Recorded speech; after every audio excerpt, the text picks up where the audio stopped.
कैसे हैं आप सब। आज मैं बना रही हूँ पाए, जो कि बकरे के पाए हैं और बहुत ही इजी और बहुत ही क्विक रेसिपी है। बहुत जल्दी बन जाते हैं ये पाए। और ये स्टेप 1 है, तो इसमें हमें ये सारी चीज़ें चाहिए पाए बनाने के लिए। सबसे पहले हमने जो है वो तकरीबन 24 पाए ले लिए हैं, 2 दर्जन पाए ले लिए हैं। और इनको मैंने अच्छी तरह से धो के वॉश करके गर्म पानी से धो के बिल्कुल इसके जो बाल थे वो भी अच्छे से रिमूव करके, और फिर मैंने इसको प्रेशर कुकर में डाल दिया है। और उसके बाद मैंने एक बड़े साइज़ की प्याज चॉप करके, रफली चॉप करके वो भी प्रेशर कुकर में डाल दिए। और 2 टेबल स्पून मैंने इसमें लहसुन अदरक का पेस्ट, और उसके बाद मैंने इसमें शामिल किया 1 टीस्पून ज़ीरा, 2-3 दालचीनी के टुकड़े, 1 टीस्पून लाल मिर्ची और 8 से 10 काली मिर्ची, और 1 टीस्पून जो है भर के मैंने सूखा धनिया, और 6 से 7 लौंग, और टीस्पून ही मैंने इसमें हल्दी शामिल की, और एक बड़ी इलायची, और इसमें नमक शामिल किया। नमक अपने टेस्ट के हिसाब से आप शामिल कीजिएगा। मैंने 1.5 टीस्पून शामिल किया, और इसमें मैंने तकरीबन 1 जग भर के पानी का, मतलब तकरीबन 1.5 लीटर मैंने इसमें पानी शामिल कर दिया। और प्रेशर कुकर को अब हम कर लेंगे बंद, और प्रेशर देंगे तकरीबन हमारे पाए गल जाएं जब तक। तो जब तक हमारा जो स्टेप 2 है हम इसको फॉलो कर लेते हैं। हमें पाए का मसाला बनाने के लिए ये सारी चीज़ें चाहिए।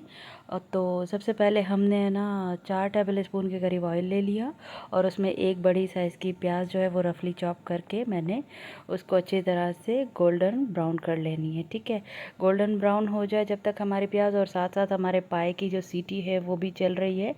तो हमारे जो पाए हैं उसमें स्टीम अच्छी खासी आ गई है। तो ये तकरीबन 20 से 25 मिनट में ये पाए अच्छी तरह से गल जाएंगे। और ये देखिए हमारे पाए बिल्कुल अच्छी तरह से गल गए हैं, और बहुत ही देखिए कलर भी बहुत ज़बरदस्त आ गया है और बहुत अच्छी तरह से गल गए हैं। और हमारा प्याज भी गोल्डन ब्राउन हो गया है तकरीबन।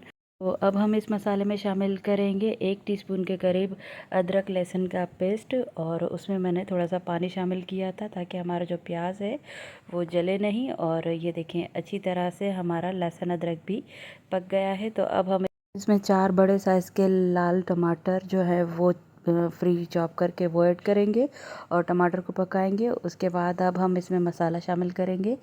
1 टीस्पून गरम मसाला पाउडर, 1.5 टीस्पून लाल मिर्ची पाउडर, हाफ़ टी स्पून नमक, हल्दी 1 टीस्पून, 1 टीस्पून भर के सूखा धनिया, और हाफ़ टी स्पून कुटी हुई लाल मिर्ची। ठीक है, स्पाइसेस आप अपने हिसाब से कम ज़्यादा कर सकते हैं। तो क्योंकि हमने पहले पाए में भी स्पाइस डाले हैं, तो इसीलिए हम मसाले में थोड़े कम स्पाइस डालेंगे। ठीक है, नमक मैंने इसमें कम रखा है, मैंने पाए में थोड़ा नमक ज़्यादा रखा था। तो उसके बाद हम इसको कवर करके अच्छी तरह से पकाएंगे, और अच्छे से मसाला बना लेंगे, और अच्छी तरह से इसका पेस्ट बना लेंगे।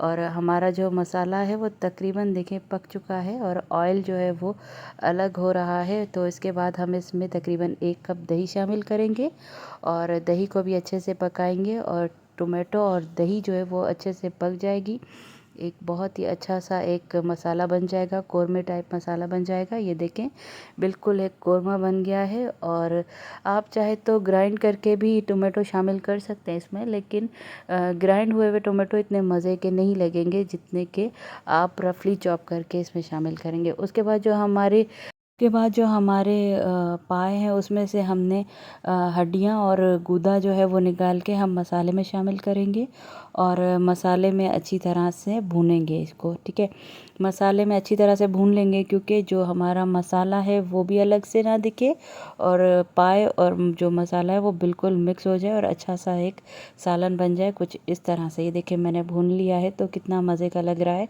तो अब हमारी जो यखनी है वो हम इसमें शामिल करेंगे अच्छी तरह से भूनने के बाद, और फिर हम इसको थोड़ी देर पकने के लिए छोड़ देंगे। ठीक है, यखनी शामिल करने के बाद हमने इसको अच्छी तरह से कर लिया है मिक्स करने के बाद अब हम इसमें हरी मिर्ची डाल के और इसको कवर करके पकाएंगे, और थोड़ी देर पकने के बाद ये बिल्कुल रेडी हो चुका है। ये देखें, और इसके ऊपर हरा धनिया डाल के, और बिल्कुल एकदम मज़े के पाए बन चुके हैं, रेडी हो चुके हैं। तो आप देखें इसका कलर कितना मज़े का है, और ये खाने में भी बहुत मज़े के होंगे। लोग ज़रूर ट्राई कीजिएगा और मुझे कमेंट बॉक्स में बताइएगा। मेरा चैनल लाइक, सब्सक्राइब, शेयर कीजिएगा। दुआ में याद कीजिएगा और आप लोग ऐसे ही मेरे चैनल को सब्सक्राइब करते रहें ताकि मैं आप लोगों के लिए और नई से नई रेसिपी तैयार करती रहूं। अल्लाह हाफ़िज़।